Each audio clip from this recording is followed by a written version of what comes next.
Então, as técnicas, o que eu vou usar para trabalhar com as crianças? Vai depender muito da faixa etária dessa criança. Então, para as crianças pequenas, eu vou usar muito mais material lúdico, material plástico, jogos, brincadeiras, dramatizações, marionetes, de forma que essa criança se envolva dentro dessa terapia, seja prazerosa e ela consiga modificar a sua forma de pensar e de agir, tá? E aí a gente, olhando toda essa patologia, olhando todas essas áreas de funcionamento, nós vamos separar aí técnicas cognitivas e comportamentais para atuar com essas crianças. Normalmente a gente trabalha as técnicas não refinadas, normalmente são para as crianças bem menores, tá?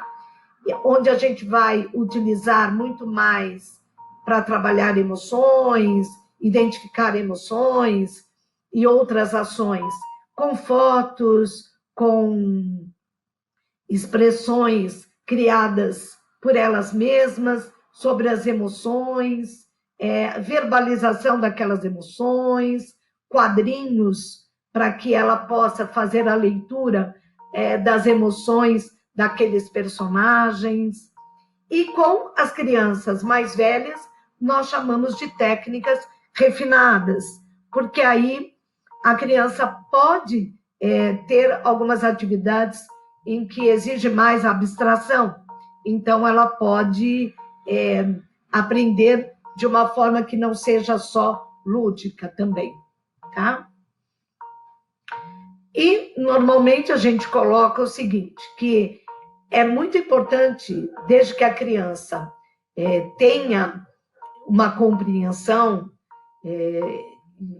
uma verbalização tranquila, né, que possa manter uma intenção comunicativa, é bom sempre a gente trabalhar as questões cognitivas, tá? Por exemplo, identificar os seus pensamentos, identificar as suas ações, a sua emoção, o seu comportamento, perceber se aquele comportamento é funcional, o que a gente chama de comportamento verde, se é disfuncional, comportamento vermelho, colocar algumas situações de comportamentos que não seriam funcionais para ela colocar se é verde, se é vermelho, algumas emoções, se são vermelhas, se são verdes, se são quentes, se são frias, tá?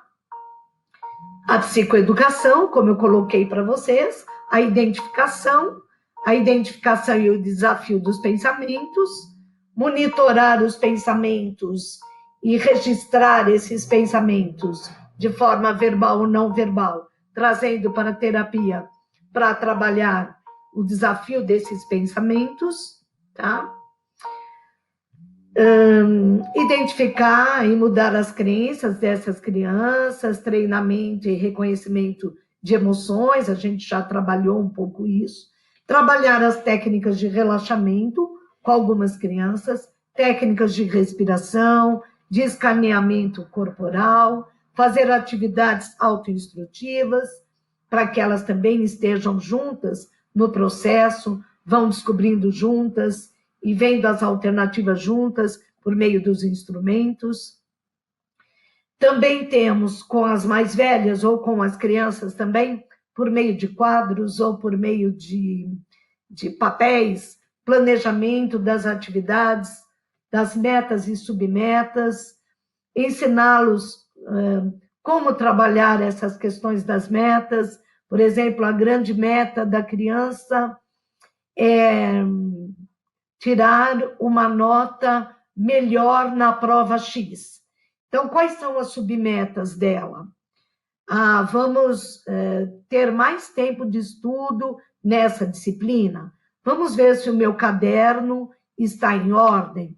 Vamos ver se eu corrigi todos os exercícios errados que eu tive da prova anterior. Então, ela vai tendo as submetas e a probabilidade, se ela cumprir essas submetas, se ela se organizar, dela melhorar a sua nota na disciplina X. Então, fazer isso com ela.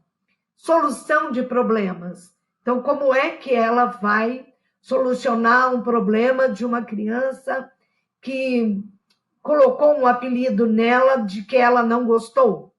Então, como que ela vai definir esse problema, formular esse problema, quais as alternativas que ela vai ter para conversar com este amigo, para dizer o quanto aquilo não está legal para ela, qual é a tomada de decisão, se ela precisa de um recurso externo ou não, se só ela consegue.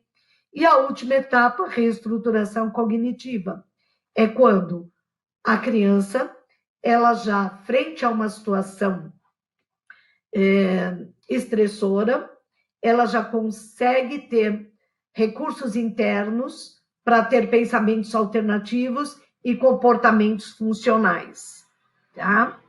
Aqui nós já conversamos um pouco sobre isso. Ela pode fazer mapas, né, das emoções, ela pode desenhar, ela pode recortar de revistas, ela pode relatar se tem sentimentos semelhantes aos observados, e aí o terapeuta pode ter muito conteúdo para trabalhar com psicoeducação, ou mesmo com desafio de crenças, ou desafio de pensamentos negativos, ou alteração de distorções cognitivas, o termômetro das emoções, o quanto essa emoção para aquela situação, ela foi de 0 a 10, como que eu posso tornar isso, essa emoção menor, tá? O baú das emoções também, colocar dentro desse baú das emoções, não só as emoções que não são boas, que precisam ser trabalhadas, mas as emoções boas também, porque elas servirão de alternativas quando você não consegue sair de uma situação estressora, por exemplo.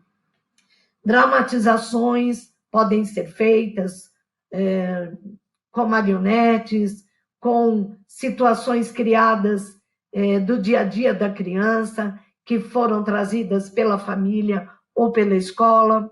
O roleplay, que também você pode se colocar no lugar dele, ele no seu lugar, e terem atitudes funcionais, ou ver as disfuncionais, como devem ser trabalhadas.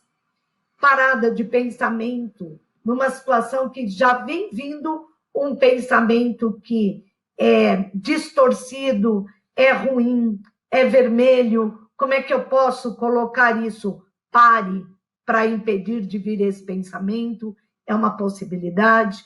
Cartões de enfrentamento. Muitas crianças que são obesas, às vezes elas fazem muito cartão de enfrentamento e deixam dentro do estojo, na porta da geladeira, em alguns locais para enfrentar algumas coisas discutidas entre a equipe do nutrólogo, do nutricionista, do educador físico, que está ajudando nesse processo de emagrecimento dessa criança. Jogos terapêuticos com baralhos, nós temos muitos que nos ajudam também. As técnicas de relaxamento também. Este livro também, meu primeiro livro de Mindfulness, também é muito bom.